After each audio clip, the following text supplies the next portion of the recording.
Today on Doomed, we are back from hiatus, everyone. Doomed is back on track. We are coming to you live. It is Wednesday, October 10th, 2018. We are approaching Halloween, so I guess what I really should have started with was, like a more spooky sort of, I'm back. But I blew it. But that's okay, because the rest of this episode certainly does not blow it, because we have Chauncey Alcorn on the show. He's a reporter on the movement team over at Mike.com, covering the intersection of race, politics, culture, and much, much more. Let's pull him up on the feed. Here we go. And Chauncey, how you doing? What's good? How's it going? It is great to have you. Thank you so much for joining us. I'm really excited to get you on this program because I came across, numerous,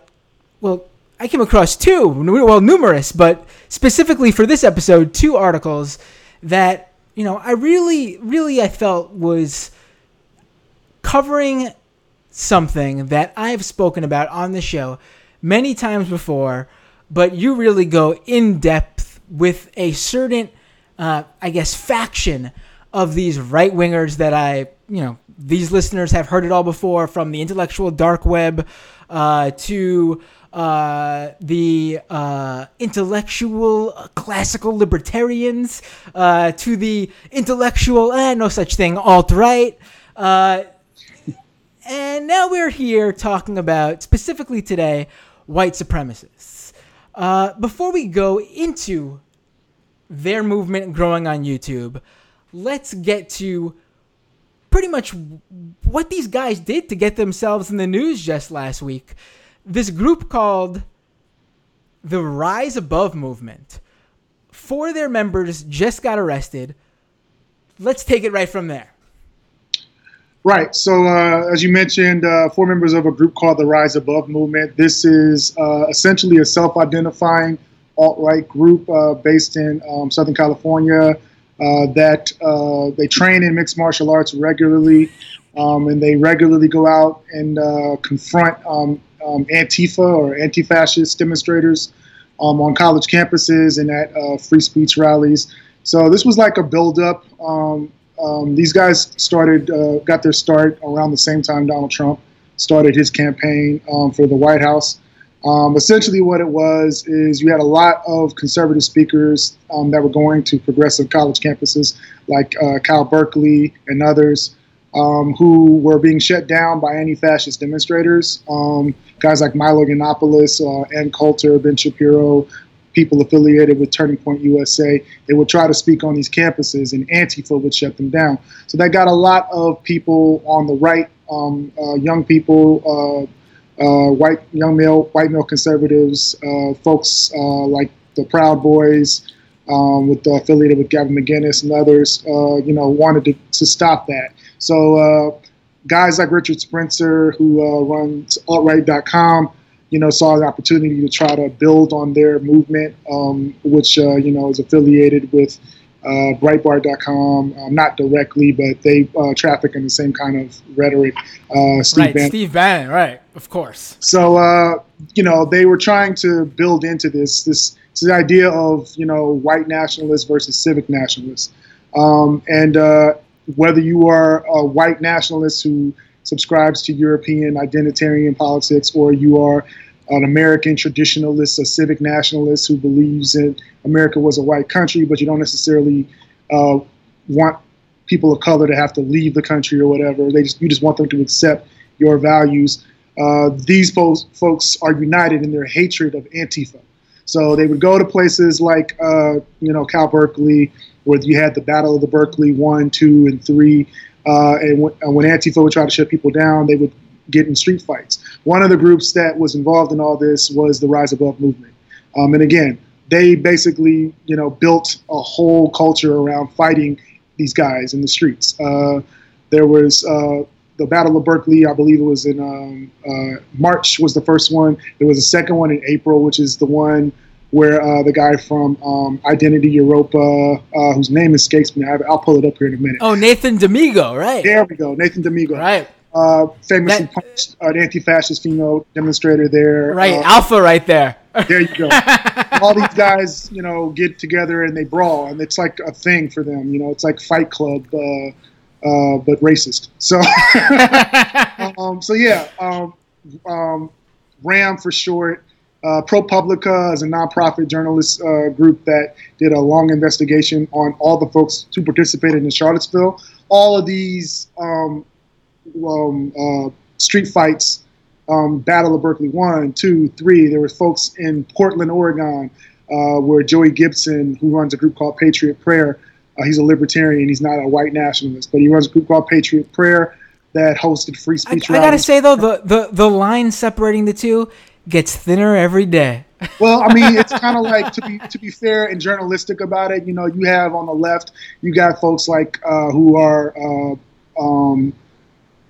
right. Yeah. Socialists and like Black Lives Matter, right, who don't necessarily believe the same things that Antifa believes, who don't necessarily believe the same thing that you have overt like the new Black Panthers, or there are Black separatist groups. So these are the nuances and the differentiations between these groups is important. When you lump them all together, you kind of play into their game, which is what they want you to do. So I try to be as specific as possible when I'm talking about it. That being said, Joey Gibson, he's a libertarian conservative who I've interviewed a few times. He says he doesn't identify with white nationalists. A lot of them have come to his rallies and have demonstrated, and he's gotten labeled because of that. So you are who you hang around. But at the same time, if you're Black Lives Matter and you support Black Lives Matter, and some anti-fascist demonstrators come to your rally and they break stuff, you don't necessarily want to be labeled for what they do. You're your own group. So that's how they look at it. So I'm not saying I agree. I'm just giving their take on right. No, I actually agree with you that and we talk about that on the show, that the distinction is important to really really understand and combat these guys appropriately. But Absolutely. But literally, actually, I have to say that as someone who's been like in this for so long, there used to be a much broader line. Like the width of that line used to be much wider. Let's put it that way. Well, so the thing that's really interesting about the current culture war is, while there are all these different factions, they're all united in their hatred for the other side. So, as I mentioned, you have on the left, you have the Me Too movement, you have Black Lives Matter, you have Antifa, that all have different philosophies. You have your traditional like NAACP and supporters of Planned Parenthood, and of course your establishment Democratic Party. All these groups are very different and believe very different things, but they're all united in their hatred and their disgust of Donald Trump and his followers. So on the other side, you have all these different groups on the right who believe different things, who some of them who don't like each other, but they're all united in their hatred of the left. That's kind of how it goes. And the same thing is with Antifa. So in their view, Antifa is the ultimate enemy. They tend to be united in that front. That being said, RAM in particular is one of the more overt. We don't mind identifying as alt-right, as we're anti-Semitic, we are anti-Black, anti-whatever, multiculturalism. And we are proud of our European heritage, and we don't mind fighting with people in the street to protect as we view as our American freedoms and our rights and privileges, which are being violated by quote-unquote Marxists and the anti-fascist movement. So ProPublica, after RAM was obviously for their people who were in Charlottesville during Unite the Right, which was the culmination of all of these rallies. People don't realize that these guys have been fighting almost like weekly or monthly, if not weekly, throughout the West Coast. And Unite the Right was the and this has been when you mention the battle for Berkeley, you're not talking about March, April of this year. We're going back to 2017, and you know what? Even though they weren't labeled, they didn't have like cool pay-per-view style nicknames. These battles even went on before that, really ramping up starting in 2016 with the rise of Trump. Absolutely, you had guys that were like kind of cult heroes, guys who rose to prominence, like Kyle Chapman, aka Base Stickman, right? Base Spartan, and a lot of alternative YouTubers who like Sargon of Akkad, who had gotten to start along a lot earlier, but he became very popular in the new right circles. Sargon would be very angry for you to lump him in with those guys, but you're absolutely right. He's a classic liberal, as he likes to call himself. He is not a white nationalist. But it's kind of like the same thing where a lot of people will watch him, even though he's argued and debated with guys like Richard Spencer. He doesn't like James Alsop and other white nationalists, but he does, if you are in that universe, a lot of people watch his stuff, and they might also watch, some stuff from American Renaissance or Jordan Peterson. Or, they run in the same circle, but they don't necessarily have the same beliefs. That being said, I'm sorry, I just got to add this one thing. Carl and Sargon and Dave Rubin are probably going to have to battle it out to find out. One of them has to lose and leave town, so only one can be the true last liberal left. They both try to claim that whole "I'm the last real liberal," but There's a few of them actually. I forget the guy's name from. I believe it's the Young Turks. Rubin. That's Rubin. That's Dave Rubin, right? Yep. There's a few others that are kind of following that circle, and it's kind of this thing where it happens where they don't necessarily subscribe to a lot of the extreme views on the left. There's a lot of people who feel that way, but they're not necessarily jumping into the same camp with neo-Nazis and stuff like that. So, it is what it is. I don't, I just try to analyze and not pass judgment. But right. It's also important to note that, the left, like we're talking about the broad spectrum on both sides, left and right. When you talk about, the left, you have, Antifa, Black Lives Matter, climate change activists. You have a whole slew of people. Exactly. But, they're all united in, what they want, what the thing about them that scares the right, that makes the right unite against them, is they want justice for in cases of police brutality. They want Medicare for all. These are the things that sort of unite them, that the right combats. Things that are those are the things they want. But the thing that the right really hates about them has nothing to do with policy, has nothing to do with politics, really, in the sense of policy, but it's really the culture war thing that really gets the right coming together against these guys. The idea that, there's more women in the workplace, or women should be treated equal to men, or there's LGBT storyline in one of their video games.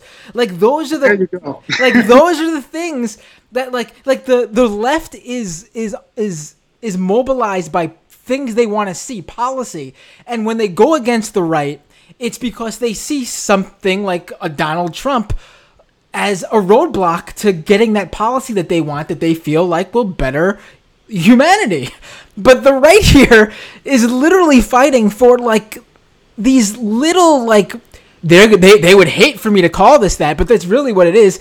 These little microaggressions, these little things that there's a TV show I don't like. That's what the left is all about. Social justice warriors.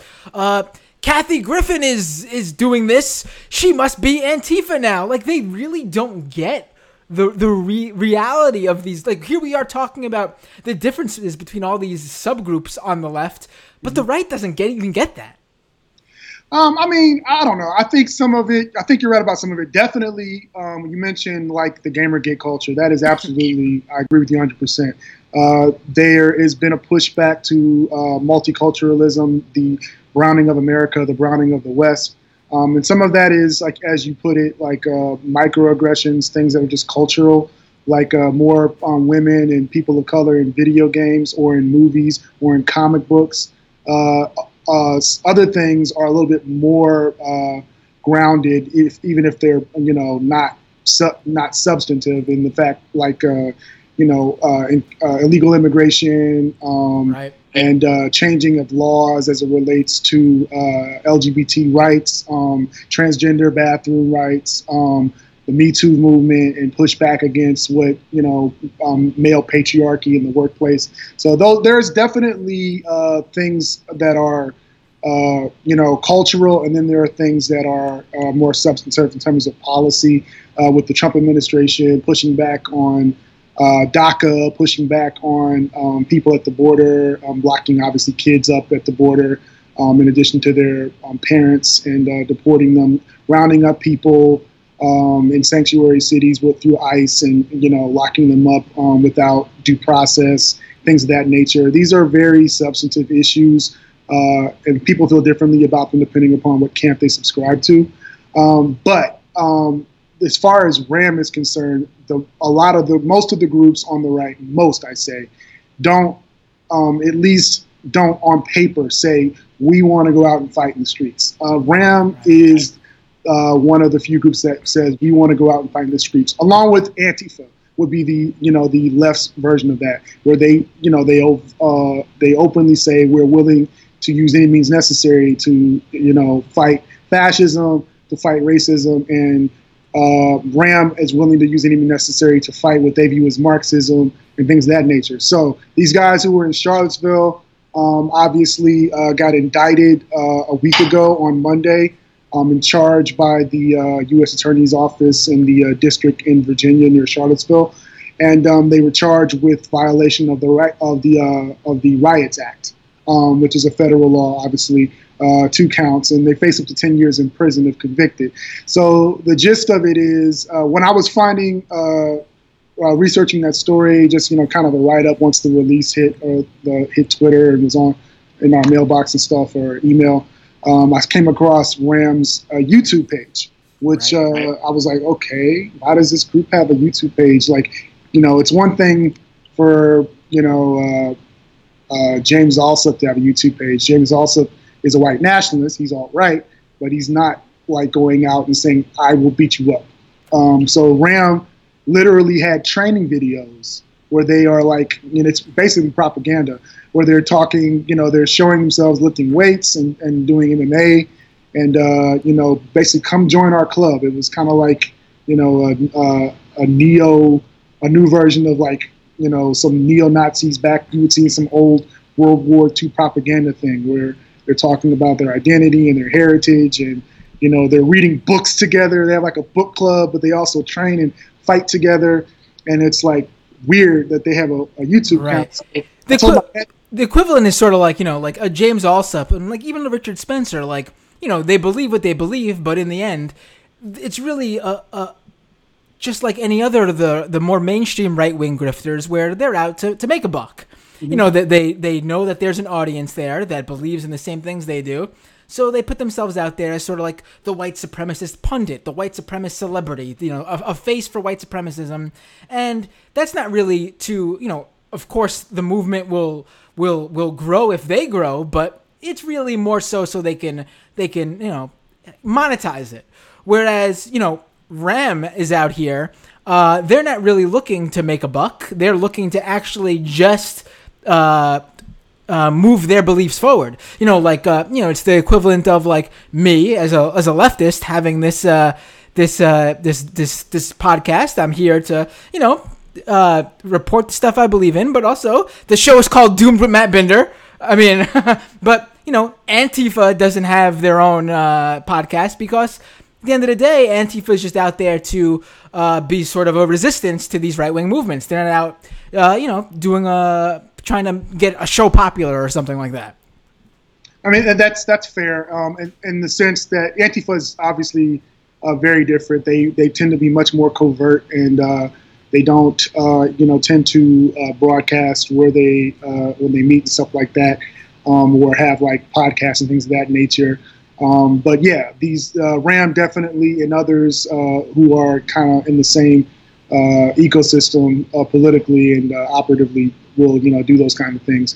But in this instance, they have this YouTube channel. They're using it to recruit, to promote their materials, and I'm like, why is YouTube allowing this to be up?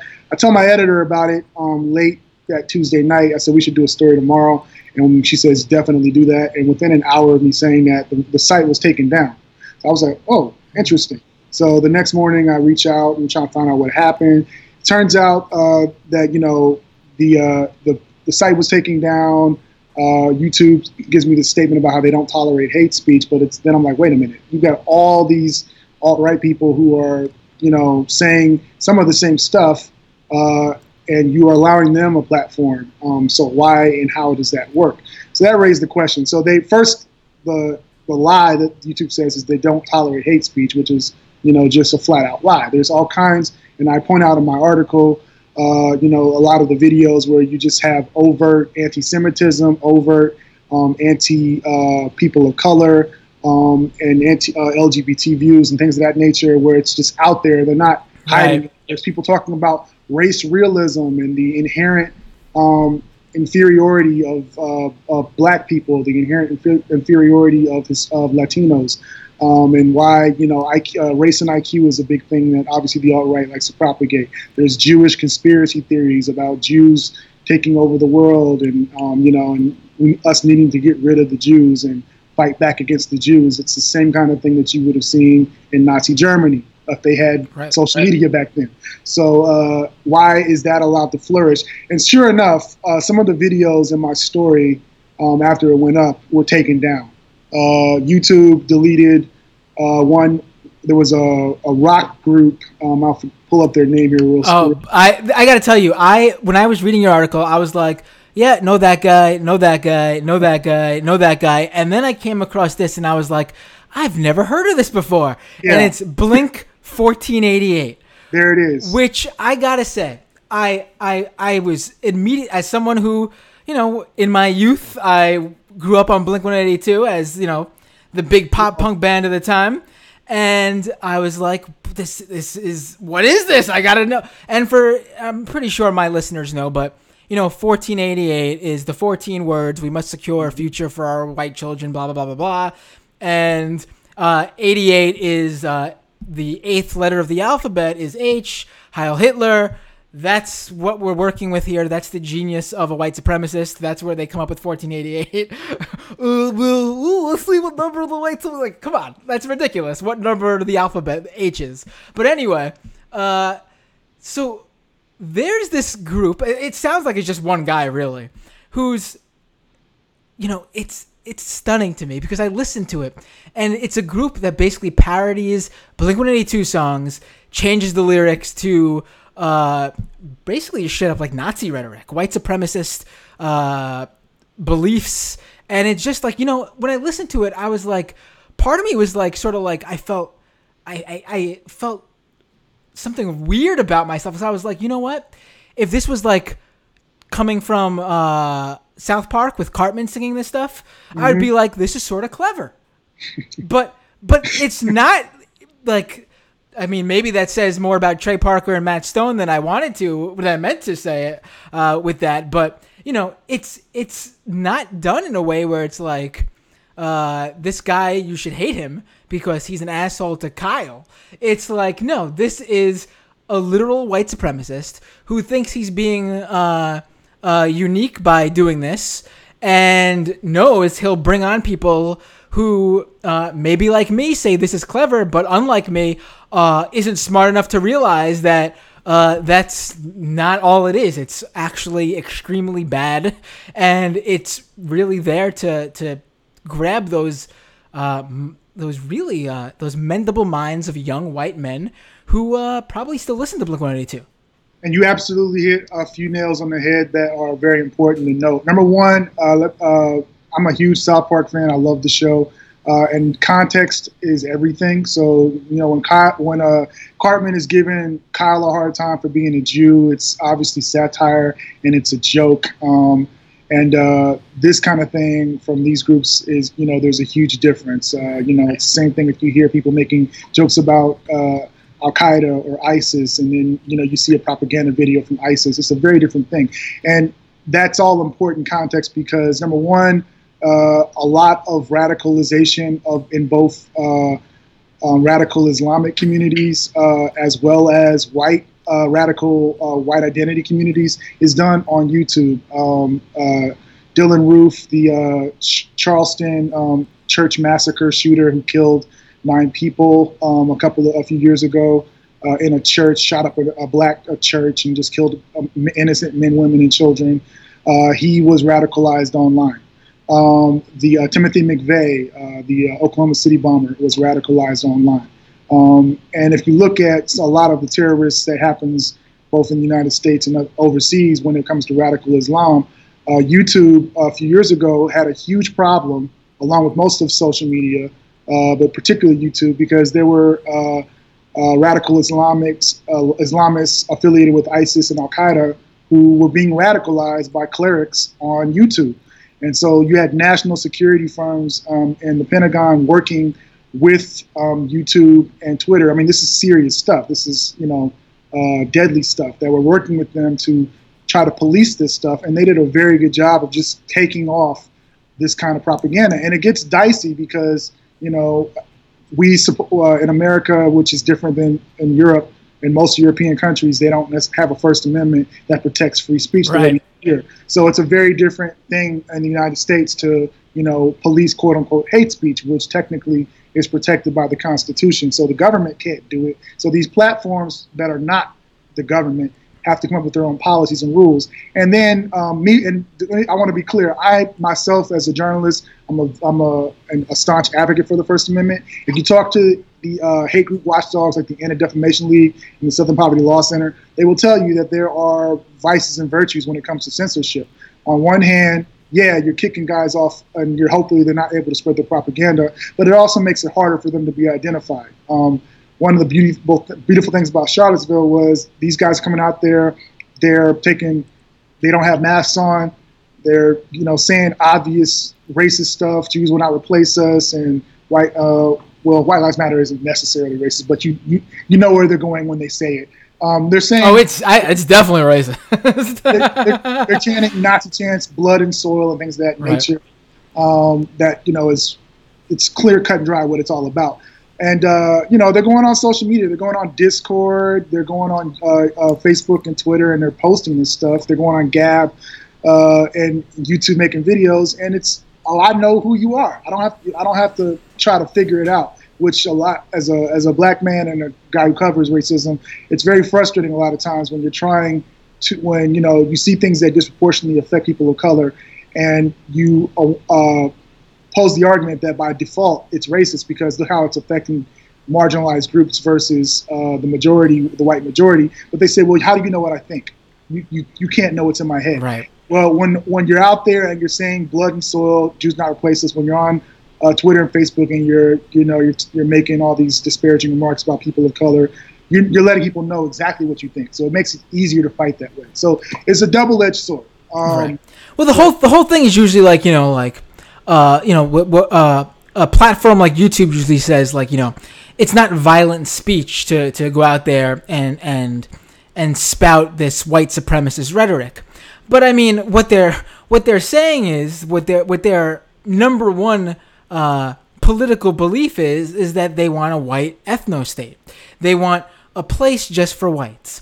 And they're not saying they're going to go to some deserted island and create this white ethno-state where there's no one living and they could just, that would be one thing. We could obviously discuss that as a completely separate issue. But what they're saying here is where they live now, the United States of America, is where they want their white ethno-state. Well, how would you go about that? How do you get a white ethno-state in a place where there's such diversity? People are going to be displaced. People are going to be removed. How do you do that? These people aren't going to just get up and walk away. You're not going to get Asian Americans, Black Americans, Latino Americans, Native Americans. They're not going to just get up and walk away. You're going to have to forcibly remove them. So if you want a white ethno-state, you are, just by saying that, advocating for violence because you have to physically remove them. Absolutely. And that's as far as manifesting that in policy, you can look at what's going on right now with the Trump administration, who, in detaining people, they say they're obviously Donald Trump doesn't come out and say, I want a white ethno-state, but they will say they want to limit immigration. They want to, protect the America's heritage and culture. America first, baby.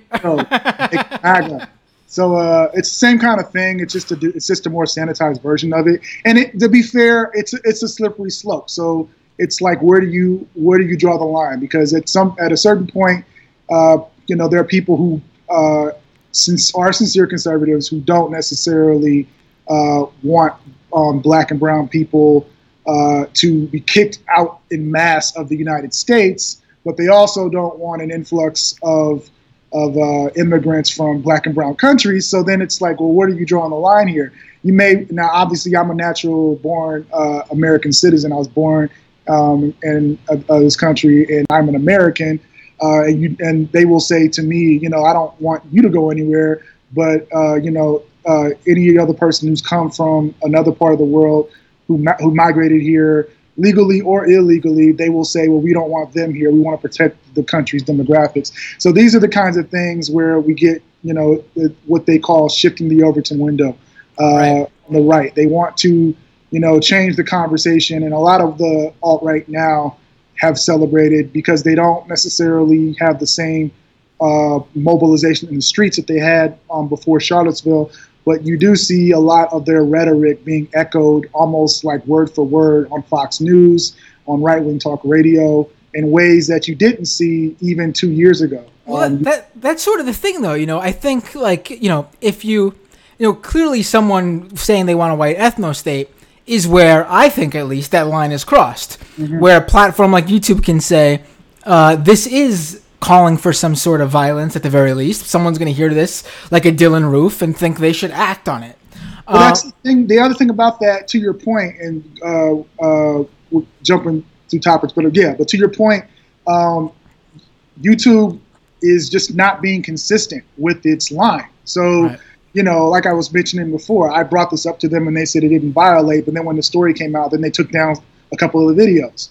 So one thing I saw in your story, actually, that I've never seen before, and I cover YouTube, and it was really interesting to me, and I think they should do this at the very least for all these problematic videos. And problematic is actually a very nice way to put it. Very nice. But for some of your videos, especially those Blink 1488 ones, they grayed out the recommended videos on the right-hand sidebar. Mm-hmm. And I've never seen them do that before. And when I saw that, I thought to myself, well, this is a good way for them to, A, preserve content that they, I guess they think will be a slippery slope to take down. B, maybe content that does have some sort of, I guess, historical or newsworthy value. And C, then really the number one problem, actually, with a lot of these white supremacist YouTube channels isn't so much the one singular video. Obviously, that one singular video is a problem, but it's not really the crux of the matter. The real issue is that the YouTube algorithm, once some poor 14-year-old white kid who maybe doesn't have these beliefs comes across this, he's depressed or whatever, looking for an outlet, just happens across one of these videos in some gaming forum he's on. He hits this video, he watches it because he's bored on a Saturday night, and maybe the little bit of it appeals to him, but then right there on the right-hand side is a slew of videos that he sees with millions of views, very popular videos that are espousing... Right. It's espousing similar stuff, and then he falls down, just like you said, that rabbit hole, and then that's it. He's in it. He has been... Red pills. Exactly. He's been brought to the dark side, right. I mean, and that's actually was the subject of a very controversial study that came out recently from Data and Society on the Alternative Influencer Network, which essentially said that, guys like Sargon... guys like Alsup, who's again a white nationalist, Stephen Molyneux, and others are part of this alternative influencer network that tends to take readers or viewers on YouTube down this spiral towards overt white nationalism. And again, these individuals believe very different things, but you click on one video and it leads to another. and the more it tends to take you towards more extreme content, as you pointed out. And it does, just to be clear, you don't have to click on the right side. It loads automatically. So right. It'll take you to the next video. Right. And, you're just, before you know it, you've gone from being, maybe conservative like Ben Shapiro, who believes in, free market economics, to, you're on American Renaissance Channel with Jared Taylor talking about, protecting the white heritage of America and the West. So it can go from one thing to the other in a matter of videos. Right. We'll talk about that being a form of radicalization. I do want to say one thing that you mentioned, though, as far as YouTube. I would disagree with you on that in terms of just graying out material, particularly on the videos that we talked about, because the company made I believe, horrible strategic decision to police hate speech in this way. If they were just going to be, the telephone, which a lot of people say they should, if they want to just have stuff and they're saying, what happens on the telephone is your business. We're just providing a platform to communicate. Then that's one thing. But when you start trying to police speech, it's hard to distinguish between what's what. And then this is a perfect example. Their hate speech policy, which I posted in the story, reads as follows. We encourage free speech and try to defend your right to express unpopular points of view, but we don't permit hate speech. So if you're not permitting hate speech, that means you have to take it off your platform, not gray out the recommendations. Right. Not, we put a warning label on it that they do. It means not having it. It's not there. Right. And both know that that's not the case. And I highlighted that in my story where you've got videos where they're talking about, they've got, Nazi propaganda stuff with Hitler and Nazi saluting and talking about Jews and solutions to their conspiracies. And it's got caricatures of black people attacking white women and calling multiculturalism genocide and things of that nature. So, these are all hateful opinions. They are, you can argue the substance of those opinions. I would not think that they are mainstream opinions or that they're that valuable, but, I'm not an angsty white teen. So Really? Wait, what? What? You're not? But yeah, so, if they're going to do that, if you're going to say you have a policy against hate speech, then you got to put your money where your mouth is. And that means you have to take these things down. Otherwise, change your policy and say, we're an open platform, and then let it be that. But you can't have it both ways. You can't say we're against hate speech and then let this stuff exist. Right. It's like you're right about that. It was a way for them to sort of, slither their way out of actually acting on their policies. And they don't. The biggest fear that these companies have, Alphabet, which owns Google, or which owns YouTube and Twitter and Facebook, the thing that they fear more than anything is being regulated. Right. Which there's been calls for a long time for them to become utility companies, or they're so big and so powerful, like they can literally swing an election with the change of an algorithm. They can change an economy with the change of an algorithm by blocking certain things, by shadow banning things. So, when your company gets that powerful in most places, and throughout history, you'll see something that breaks it down. It's arguably, monopoly or an antitrust issue. But nevertheless, there's a lot to unpack there. And this group, again, RAM, I would argue, and I think a lot of people would argue, it's no different than ISIS or other groups. It's not necessarily as extreme, but they are going out and they are violently fighting people. And a conservative would say, what about Antifa? I would say, well, Antifa is not recruiting on YouTube. They don't have like an Antifa channel. You know what I mean? Right. Even if you don't agree with Antifa or whatever, you don't typically see them on YouTube going out and saying, let's kill white people or whatever, that kind of thing. So, well, also Antifa usually shows up in response to something, whereas RAM and groups like them are the instigators in these situations. They go out creating the issue, creating the with their actions on the street. They go out there looking for a fight, and Antifa shows up in response to basically provide some sort of pushback. To be objective, that's somewhat debatable. There are certainly instances where, like obviously with Unite the Right, where these guys are fighting in the streets, and it's clear what they're there for. And again, they're training for it and all this kind of stuff.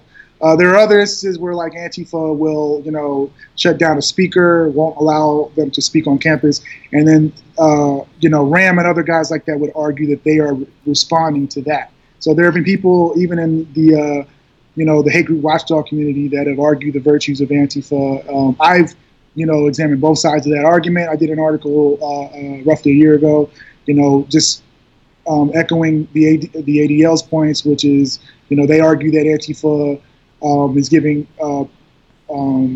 is doing more harm than good when they are opposing. And then there's the other argument, like I did an article on the 1 year anniversary of Charlottesville just recently, where people talk about if it wasn't for Antifa in Charlottesville, more people would have died, that they're just responding to fascism and racism as they see it. So it's again, there's merit to both sides, and it's a debatable thing. But nonetheless, you won't see an Antifa YouTube channel, not a real one.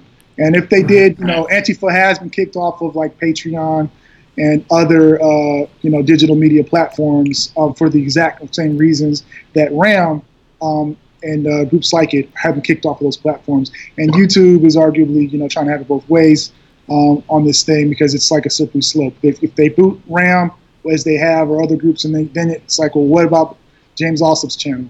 What about Vincent James' channel, the Red Elephants or Red Ice? Right. All these other groups that have these channels that are overtly anti-Semitic, overtly anti-black, overtly anti-gay, overtly anti-whatever.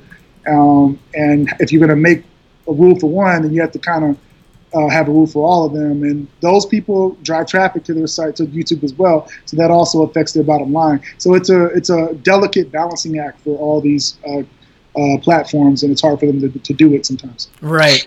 Now, before we wrap up, you have a piece coming out soon where you provide an update on the situation with those Rise Above movement members who I really gotta take a minute and hand it to the feds for being really expedient with those arrests. I mean, it only took them over a year to figure. I mean, really, like, justice is swift. It's interesting because, like, guys like Sean King and the journalism nonprofit ProPublica, their investigations, which were excellent, and these are journalistic investigations, were the ones who identified these people, the Unite the Right rally goers, and got them arrested.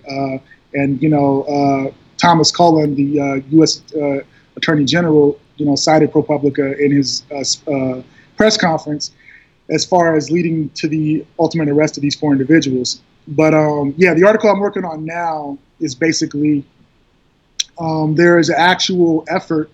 RAM has its own merchandise page. So, it's like alt-right couture, where they sell T-shirts and, gear for the European identitarian. Now, without knowing what it looks like, I'm going to guess that it very much looks exactly like something an MMA fighter would wear. Some of it. I mean, that's. I would. I used to do MMA. I would. There's MMA guys. Not everybody in MMA is right. So there's definitely overlap there, though, and that's coming from someone who. There has been some. Yep. I'm not even going to get started on the fight over the weekend. That's a whole nother. We could do another 40 minutes on just that. Yeah. But you'll see a lot of Viking stuff. I always laugh because the alt-right likes to make fun of black people who identify with Egypt and with the whole "we was Kangs" mantra. But like with the alt-right, it's like "we was Vikings." And, right. Like everybody who is white was a Viking. Just you some of you guys were just little dudes, little weak ass guys, chilling in your village, not doing nothing. But everybody wants to identify with the tough alpha male and the most respected aspect of a culture. That being said, you see a lot of Viking gear. You see a lot of, just white and proud or it's okay to be white type stuff. Just the typical counterculture troll things that you'll see. And, smash Antifa, things that are talking about, that they're a proud American patriot. And they do this where they mix, white identitarianism with Americanism, which in some ways is accurate, but in other ways it's a way to blur the lines to the people who want to identify as American and be nationalistic and proud of America as a country, which I would argue, there's lots of progressives who were proud Americans who champion the ideals of the Constitution to help free the slaves, to fight Jim Crow. Martin Luther King championed the civil rights, the Constitution and the Bill of Rights, and Frederick Douglass. So you don't have to be a white identitarian to be an American patriot. I hate that they have taken and tried to co-opt that idea in a way that, where they really liken in American patriotism with racism. And in some ways that's accurate, but there's other sides to that too. That being said, they blur these lines. So if you are an American patriot, then you must be a white nationalist, or you should be. And that's not obviously historically accurate or fair. That's a lot of their apparel and their gear. And they're selling this stuff, just to get back to the story, to raise money for the guys in RAM. So the guys who are in RAM are in jail on bond and with no bail. And it's going to be a huge legal fight. They're looking at up to 10 years in prison for these federal charges. It's a hard time, a long time, and they don't have the funds. So this group called The Right Brand, which was started by RAM in January, they sell white nationalist apparel, and they are selling stickers now for $10 a piece. It's a hell of a sticker. Right. $10 stickers to help fund the legal funds for these guys to help them fight for their freedom. And, basically I'm detailing all the story. GoDaddy is the domain host for this website. GoDaddy, a year ago, after Unite the Right, they booted the Daily Stormer and Andrew Anglin after he wrote a disgusting story about Heather Heyer, calling her, fat, slut, and all this other stuff. Just disgusting stuff. A woman who was innocent, who was, standing up for the right thing, and gets killed by a coward and a bitch. He writes this disgusting story about her. And to be objective, it's a story. So it wasn't necessarily inherently violent. And the reason I'm saying that is because they're trying to make the argument that RAM, their website, which sells alt-right apparel, which funds an alt-right militant fight group, they're saying that it doesn't violate their policies on violence or hate speech, which is ridiculous. And therefore, they're allowing them to stay on this platform. But they didn't make that same argument in the aftermath of Charlottesville. They booted the Daily Stormer, which is basically wiped off the internet and had to go to the dark web in order to function, because nobody would host that website. They did the same thing to Richard Spencer's altright.com in May after he wrote a story about how Border Patrol agents should be allowed to hurt illegal immigrants and should be able to do bad things to them. And they GoDaddy argued that was a violation of its policy against inciting violence, and therefore it booted altright.com, which got another domain host later. But nevertheless, it set a precedent. So if you're going to boot people who are overtly violent, racist bigots, then why aren't you booting RAM's Nazi apparel website? Like, it's exactly the same thing. So they should be booting that as well. So I'm working on a story about that. It should be out tomorrow.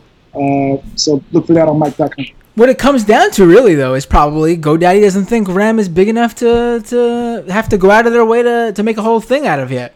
That's where the pressure comes in, and that's where they'll realize that maybe they're making a mistake. I think you hit the nail on the head. That they, I've talked to some experts at the ADL, and they, will tell you that a lot of what the digital companies do is reactionary. They're not consistent. They just make rules and they respond to crisis. So you won't see Facebook, for example, doing much until there's a huge scandal where they're selling data to companies, and then it becomes an international crisis and a story, and now they got to testify before the White House, and then they want to put out this sad apology tour thing and promise not to do it again, and then sure enough, not long after, they get in trouble for the same thing. So they react to the mob, to the people who are in the media, people who are on social media, and the more noise that gets made, the more that they're willing to do things. So that's something to keep in mind. If you don't support this kind of stuff and you want to see it stopped, or you want YouTube and other social media sites to kick them off the platform, then like and share the stories and bring some light to this issue, so that they know that people that use their site, their users and their customers, take this seriously, and they want the companies to do the same. Right. I mean, that's exactly it. I mean, like you said, Facebook's a perfect example. We had Mark Zuckerberg go from saying no way Facebook had anything to do with the election results to literally we made a mistake within the span of pretty much a year. Absolutely. And then you also have with Alex Jones, you had a bunch of these Facebook, YouTube, Twitter, all these companies saying at the same damn time, right? Like, and that's I'm glad you mentioned that one, because there's another example. All it took was for Apple to kick him off iTunes, and all of a sudden their principled stances to keep him on there all fell like dominoes, right? Yeah. And I would argue Alex Jones has more of a right, even though obviously he's a conspiracy theorist and he's a crackpot and everything else. We still have tabloids, right? So that when you go to the supermarket and you look at, and they got Bat Boy on the cover of the National Enquirer, or they say Obama is an alien. I know that it's ridiculous, and I know why I'm reading it. Some people would argue Alex Jones is no different. You know what you're getting when you go on his site. And aside from like the Pizzagate thing, and a couple other conspiracy theories, obviously with Sandy Hook, which is disgusting and abhorrent.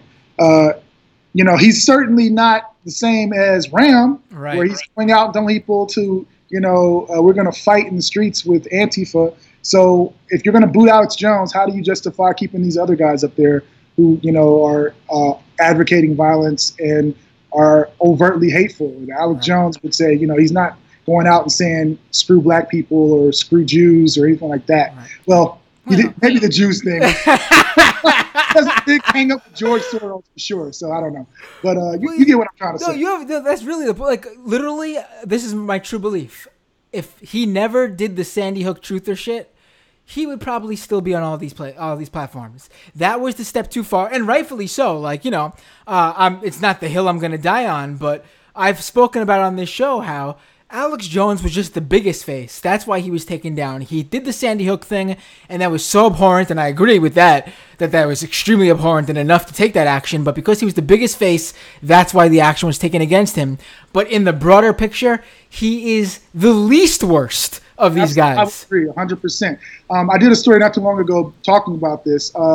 Some of this is, it's about safety and security. I certainly think that, RAM and groups like that don't deserve a platform on private companies that say that they're against hate speech.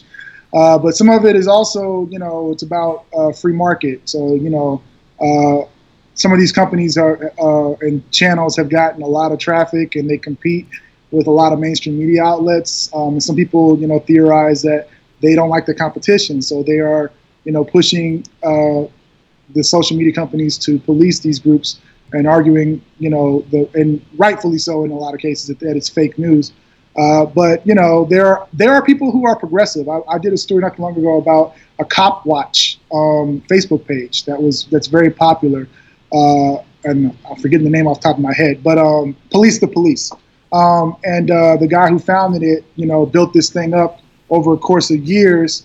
And it was, getting millions of views. And sure enough, Facebook changes its algorithm, and then they lose their traffic almost overnight. And they do this in response to pressure from Washington and things of that nature.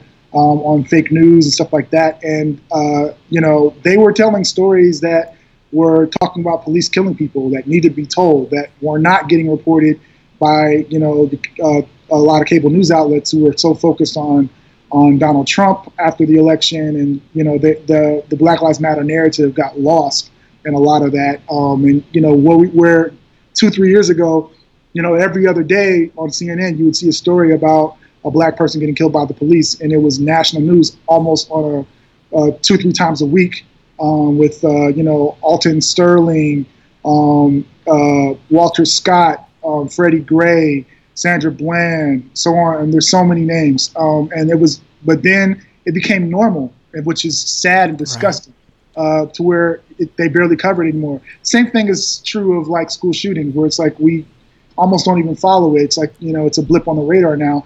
And these alternative sites, for focusing on these kind of issues that the mainstream sites were not covering very thoroughly. So I would argue that, guys like that on the left, that a lot of probably your listeners would support, deserve to have a platform.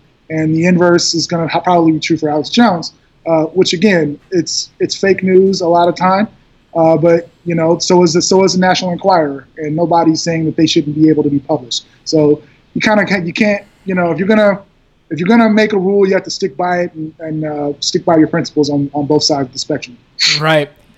Chauncey Alcorn, broadcasting live from the Mic.com offices. I gotta say, there was a point where we were talking about like white supremacist YouTube propaganda, and the TV behind you was showing like a commercial with Trump, like looking like doing like a very like Hitler-esque, like dictator, like authoritarian, or like just real like movements there with his hands, and I was just like, this is like dystopian here. This is this is a bit weird. It's like the Twilight Zone for me for a while. I've been a reporter for roughly 6-7 years, and it's like every day I see a new story, and I just can't believe that we're here. But we've been here for a year and a half now, so this is the new reality, so might as well get used to it. Right. Chauncey, thanks so much for joining us. Everyone, check out, I'm guessing that new piece on RAM and the alt-right apparel will be up tomorrow? Yes. Perfect. Mic.com. Mic.com. We will have the story up tomorrow afternoon, if not in the early morning, and you guys can check it out. Also, you can follow me on Twitter at Uptown Buck on Twitter. So, Uptown _Buck. I remember. Yep, there we go. All right. Take care, man. Thanks for staying in the office late for us. I appreciate that. I appreciate you having me on. Take care. Have a good one. All right, everybody. Hope you enjoyed I'm just putting myself back up on the stream here. So doomed hiatus over. I'm officially back. Hope you enjoyed that interview. It was extremely in the doomed wheelhouse. When I saw that article go up specifically, I was like, wait a minute. How did I not have this guy on my show? How could I not have this guy on my show? It actually was a little bit of a push to move up that doomed to end the doomed hiatus ASAP, get this back up and running. So let's, and everyone on the Discord and the Patreon page, I updated you on what was going on, just some personal stuff. Wasn't so much that I needed to deal with it it was a little bit that, but not so much that. Just sort of just once you get out of the mode of getting this stuff booked and everything, then it's easy to just sort of lose that I guess that momentum you were on.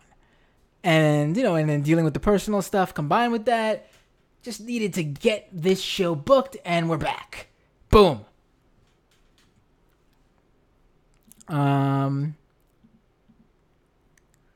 So let's go to the. Oh wait, one thing I just remembered. One thing I wanted to say for sure. 2 things from that interview.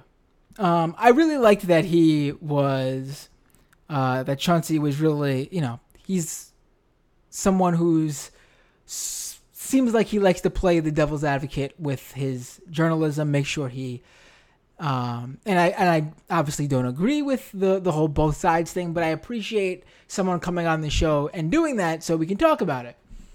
And, I think the thing here is that really what you have is a movement on the right that is driven by hatred and driven by wanting to see people hurt. And that is the extremism on the right.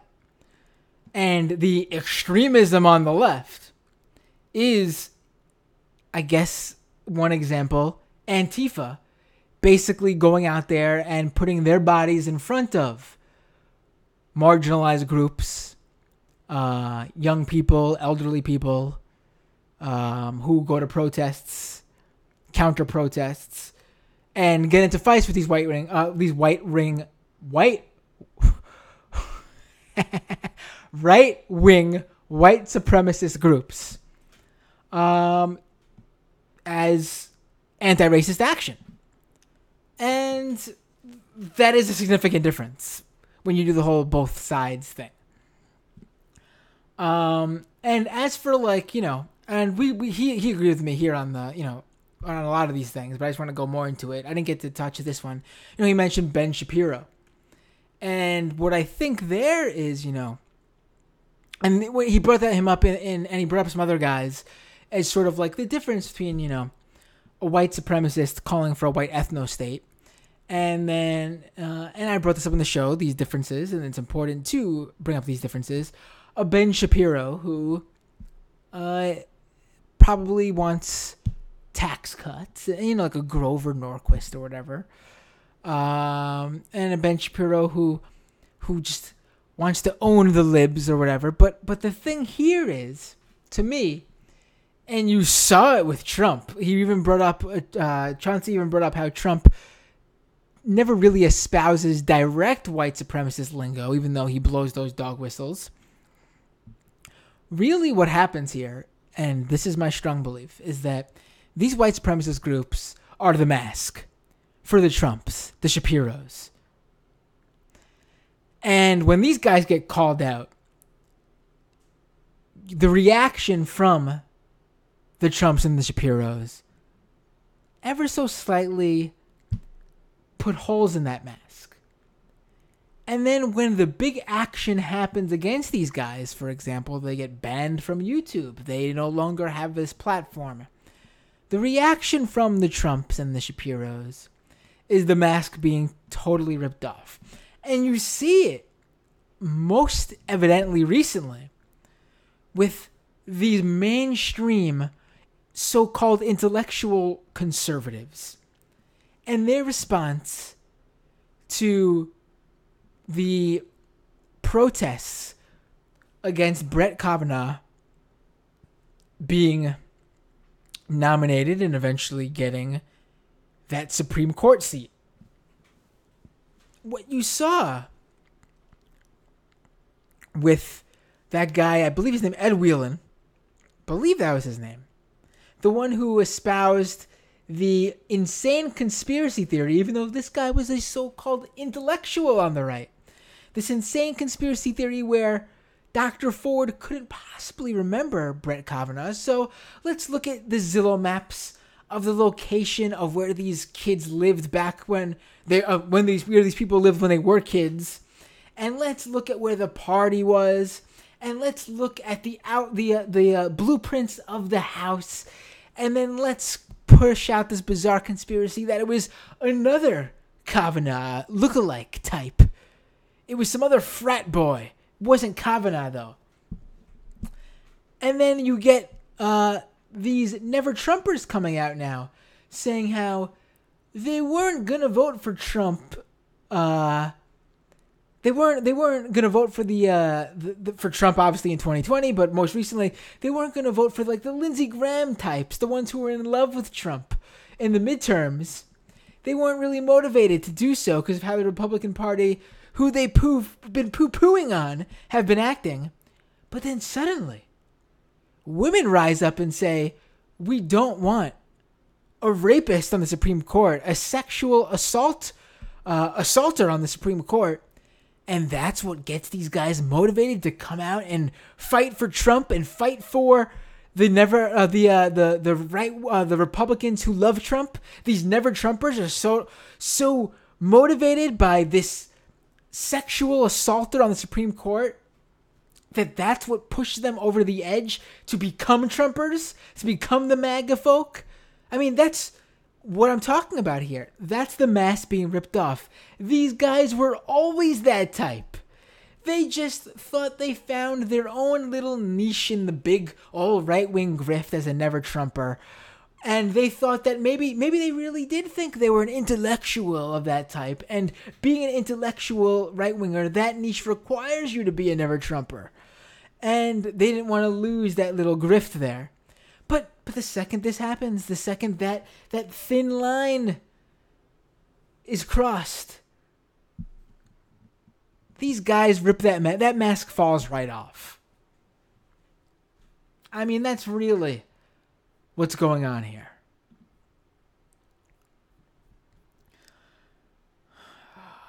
And what was my other point? Oh yeah, that I'm trying to get, might not happen soon, but I'm trying to get the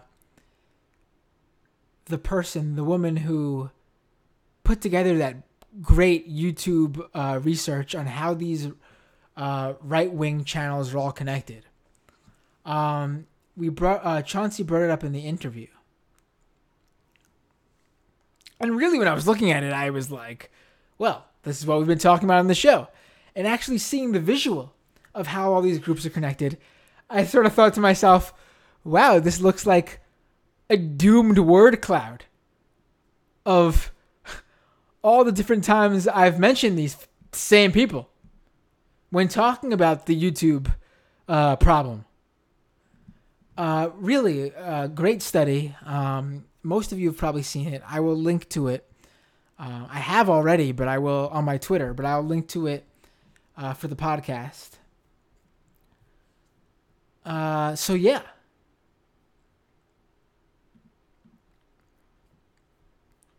Let's go to the comments. A lot of comments today. I won't be able to get to them all. We're already well over an hour into this broadcast. Contact Boxian asked very early on, and I missed it until now, how long do you think this episode will be? Well, it will be a long one.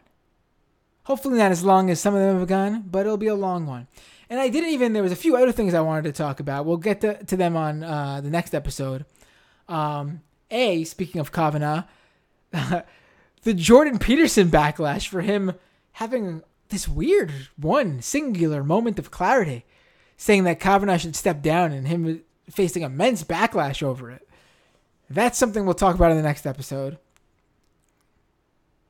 And what was the other thing I wanted to talk about? Oh yeah, the last time I had a show was the day before the New York primary. And clearly, I mean, it was very much the way things were looking, even though my optimistic outlook said that we were going to win. I wanted to talk about Cuomo. And I'm probably going to write a thing about it too, just for not for any outlet, but just for, a blog post. Basically the idea where Cuomo beat Cynthia, and we're sort of seeing this with how popular Maryland's governor, Hogan, is among 1/3 of Democrats who are going to vote for him over, what's his face? I'm having a mental block right now. Let me pull this up. I'm having a moment of... Oh, yeah, Ben Jealous. I kept having Ben Shapiro in my head because we were talking about him. So I was about to say Ben, and then all my brain was telling me was Shapiro. Ben Jealous. And, what I wanted to take a look at is how this, and nothing was more obvious than Cuomo's reaction to what he was calling the progressive wave and him knocking it.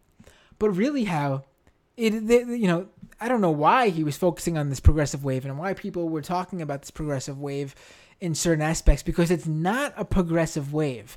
There are progressive currents in this, but it's a blue wave. And mostly what that means is a lot of Democrats are coming out. And that includes progressives, like I said, progressive currents. But it also includes a hell of a lot of moderate Democrats, a hell of a lot of these Democrats who are solely focused on defeating Trump by any means necessary. And that means supporting the Democrat in name only Democrats and the establishment Democrats who are thrown at them by the party as the real progressive who can truly beat the Republican. Unlike that, we're not going to call them true progressive, but true progressive. And, you know, the blue dogs and all those types. And that's really what it is, and how the blue wave can come for progressives too. We'll talk about that in the next episode as well. So let's get through these some of these comments, some closing words for the show, and Doomed is back. That's the first episode since the hiatus. I'll throw it right up on iTunes, and anyone who's not watching live can consume it thusly.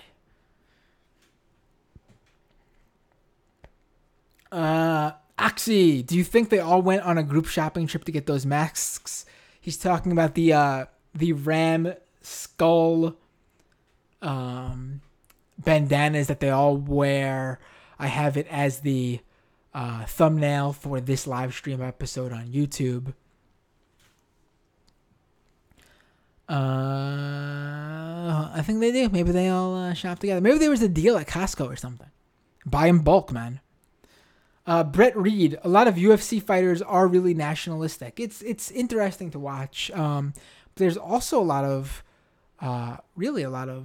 Black and Latino MMA fighters as well. So it is interesting dynamic, and you can actually see some of that play out when these guys shit talk.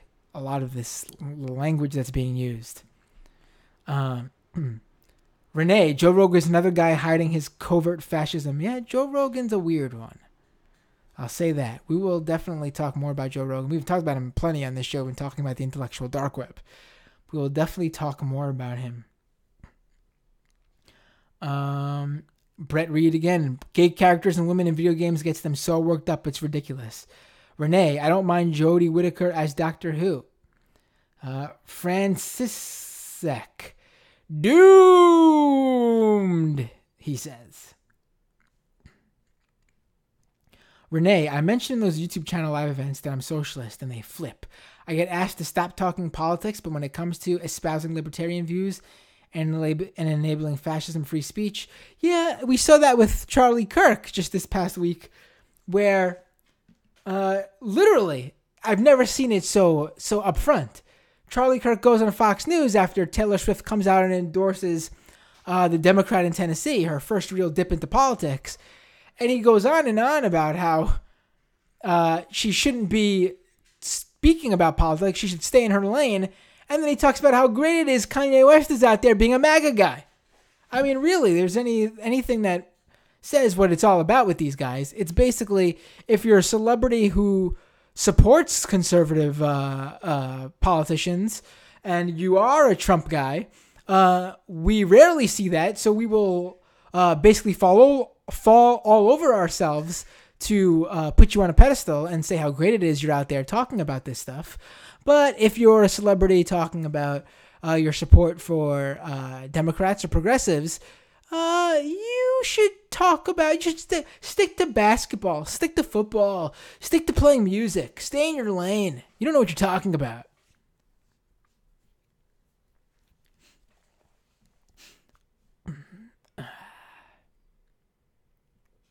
Right. Now, that's really what it is. Brett Reed, I'm pretty sure Eric Cartman is a psychopath in the clinical sense. Renee, the South Park guys are pretty sketchy. Seth MacFarlane should stop writing speeches for Trump, though. Boondocks and Black Jesus greater than South Park, says Renee. Yeah, I mean, there's definitely, when we could do a whole episode on South Park, too, multiple episodes on South Park. You know, I think those guys have their moments, and I think those guys also have...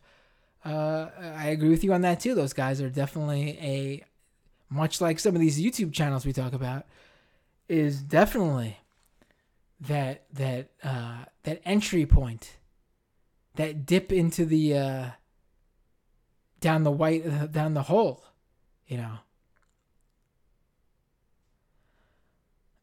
But in the same sense, I think there is a difference between Cartman, a character like Cartman, and Blink 1488.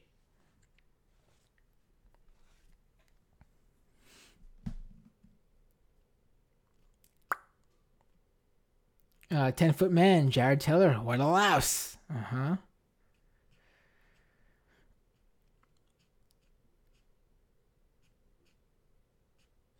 Renee says, not even Jamie Peck is recruiting people. We're talking about how Ram recruits. Right. Speaking of Jamie Peck, the Majority Report's doing huge live stream numbers now. Jeez. Left that show too early. We've talked about that before.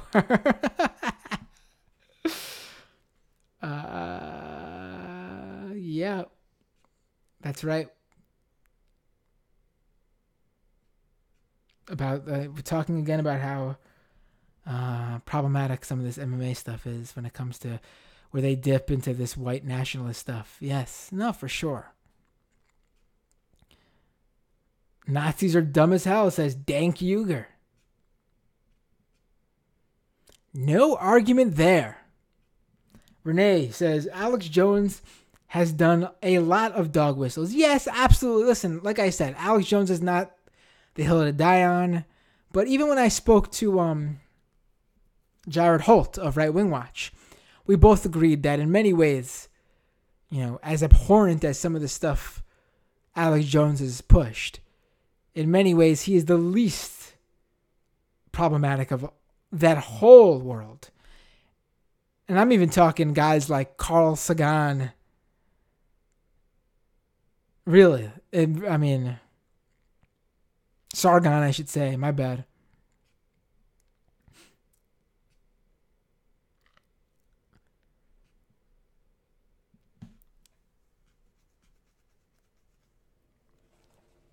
Apparently, the TV behind, and people were screenshotting this to me during the episode. Apparently, the TV behind our guest today, there's a moment where it looked like, or maybe it even really did, say furries on the TV behind him on the screen. I have no idea what channel they had on. It looked like there was a CNN Trump commercial playing before that for one of Trump's events. No idea if it really said furries, and if it did, why it said furries behind him. Jesse says, do you UFC, Matt? I do not do MMA. I will tune in for certain fights, especially if Brock Lesnar is involved. I did watch the main event of the last show, the last UFC fight. Pay-per-view, I should say. After I saw the mayhem that occurred right after McGregor tapped out.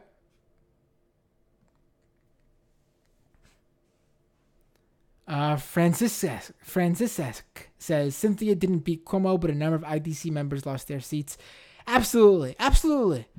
And in many ways, and this is where the DSA is right into focusing on this stuff, you know, local, and when I say local, I mean, you know, when it's district-wide, when you can hit up most of your constituents by knocking on their doors, that's where the left really will shine. Because we do grassroots better than anybody. The left. But when it comes to these statewide races, the Democratic Party telling its members, its people, that Cuomo is the way to go. Cynthia winning would be dangerous because they're not going to tell you because of some of the things that she believes, but because they think they'll tell their constituents that she'll lose to the Republican, which is bullshit. And unfortunately, they'll believe it. You know, the statewide races are a lot harder, and we're going to see that. Not everyone is going to be an Andrew Gillum or Stacey Abrams. I mean, Ben Jealous is, I want him to win, but unfortunately I think Ben Jealous is going to be much more analogous to Cynthia's situation than to the previous two I just mentioned. Hogan is one of those examples of Democrats. For some reason, it's okay for a large portion of Democrats to vote for a Republican. And you won't hear those centrist Democrats go up in arms over that they're voting for a Republican over a progressive. But if a progressive decides to stay out of a race and not vote for the Democrat in name only, they're basically, or they vote for third party, they're basically doing the devil's work. They're causing one of the seven, they're doing one of the seven deadly sins, and they're stabbing all marginalized groups in the back. It's at the end of a so far hour and 20-minute long episode. This isn't the topic to bring up because it fires me up, and I want to really we'll talk about that. Like I said, the next episode, that and the Jordan Peterson thing for sure. Renee says, I made the jump, Matt, so you got my support.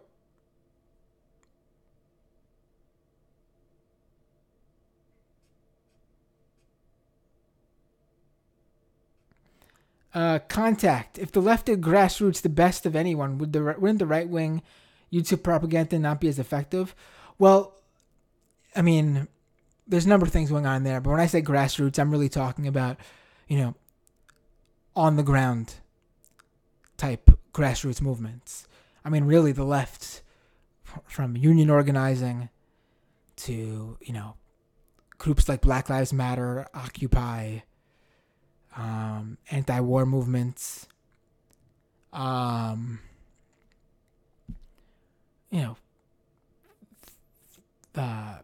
Fight for 15, just putting pressure on corporations.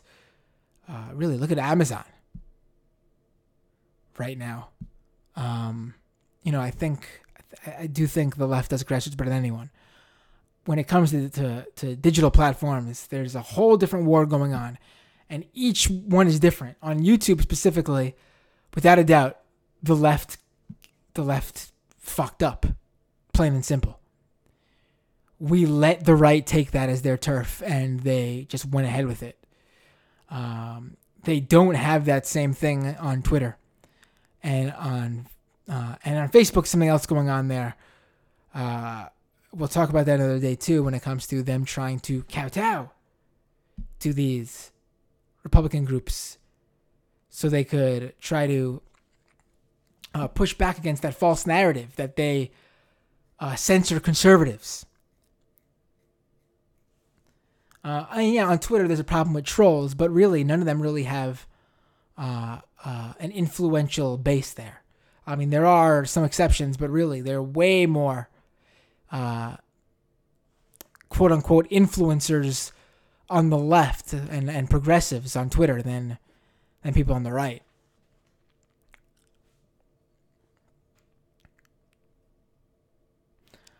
Contact. And even just electorally, doesn't the right wing do better? Tea Party, getting people hyped about things like the Supreme Court or other long-term goals. Well, that's because the Republican Party, the establishment Republican Party, gets behind them. When I say the left and progressives do grassroots better than anyone, I mean literally in the face of everybody, going up against the Democratic Party as well. They're winning. These smaller state Senate, even House seats. Again, anything where you could cut out a district and just go out there and hit up the doors. That's where the left is winning. And even that is a more recent phenomenon when it comes to electorally. But the left has long been the resistance to numerous to numerous wars, I should say, with the anti-war movements. Vietnam, Iraq War, just basically the war on terror as a whole. Union organizing. The labor movement. I mean, just look at the early labor movement. Just the 40-hour work week, the days off, the vacations, the days, the weekends. Renee, P.S. By the way, do super chats. I can't do super chats on this channel yet. I don't hit those requirements on YouTube.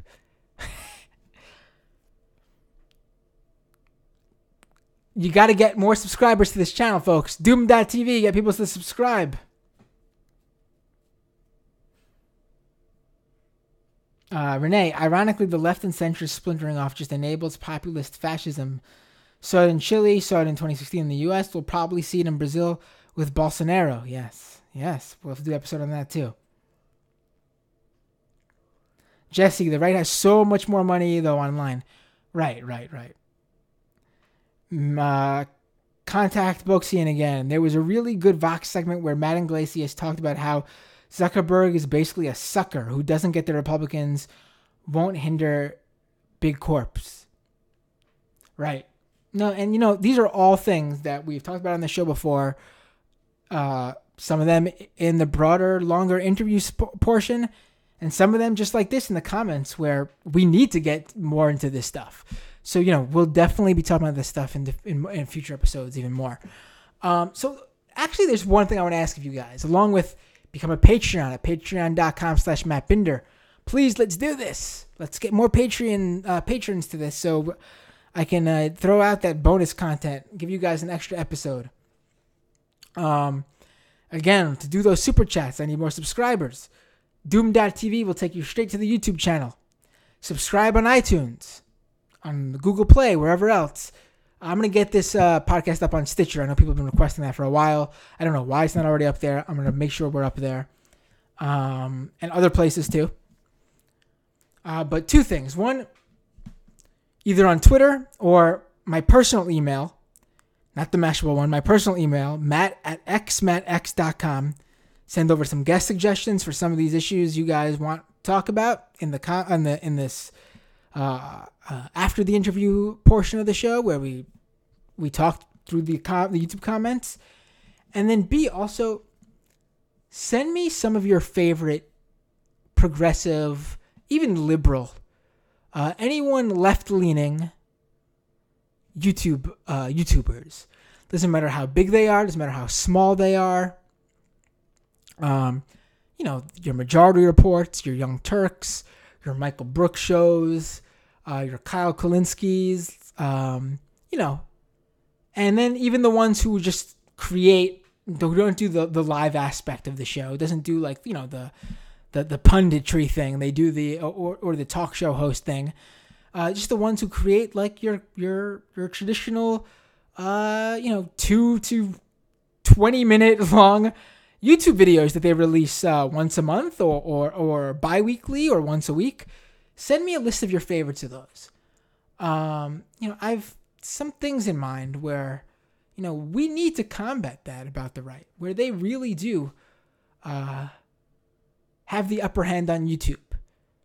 And I would like to try to get something going where all these YouTubers, all these liberal, progressive, left-wing channels on YouTube, work together to grow the left's footprint, the progressive YouTube channel syndicate footprint, I guess you can say, on YouTube. So, when people, when the younger generation searches social justice on YouTube, they're not coming up, they're not, getting PragerU propaganda. They're getting the hot, the smart takes, not the hot takes, the smart takes. So, tell me on Twitter. Don't put it in the comments here because it's definitely going to get lost. You could if you want, but also if you put it in the comments here, send it to me on Twitter. Send it to me at matt@xmattx.com. Even comment if you're in the Discord, definitely in the Discord too, on the Patreon comments, anywhere where the stream, like in the YouTube live chat, where that stream just won't push it back and I'll never see it. All right. So, 10-Foot Man says, I like this idea. Yeah, hopefully everyone else who actually creates YouTube content will like it too. I don't think that the bigger channels like Young Turks or even Sam, who I know, the majority port, maybe I don't. Maybe they will be down with it, but they're really big, so they got a lot less to gain, I guess. But I think if we can get a bunch of these channels together, pushing these, promoting each other, helping each other out, and we'll extend it to podcasts and Twitter and Facebook all together. Like a lot of these right-wingers do. If you'll notice, a lot of these channels are interconnected because they're constantly having one another on each other's podcasts and YouTube channels. If we do that on the left, even with the smaller channels, I think we can pull this off and fight back. At least level the playing field. And now everyone's talking about, from Ali to Theo in the comments, about how they're all banned from Twitter. So email me, matt@xmattx.com. And this is the final comment of the show. Contact Boxian. I like this ambition and plan. This is very good. Thank you. Hopefully, like I said, everyone else agrees. I don't know what it exactly would look like, but I think I will formulate that once I know exactly who is in and come up with something mutually beneficial to everyone that also,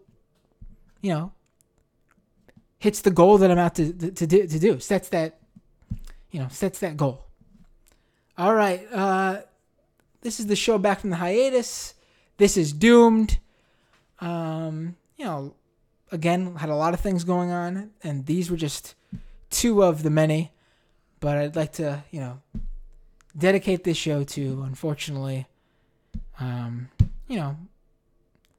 lost my 16-year-old dog, Josefa, and literally no more than a month later, our 6-year-old cat, who we found out was sick just 2 weeks before we had to put down our elderly dog, 6-year-old cat Milkshake. So Josefa and Milkshake, I dedicate this episode to you guys. And that will probably be the only heartfelt, emotional moment you will see for a very long time from me. Hopefully.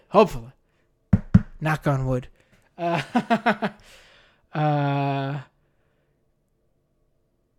Theo and Renee say left is best.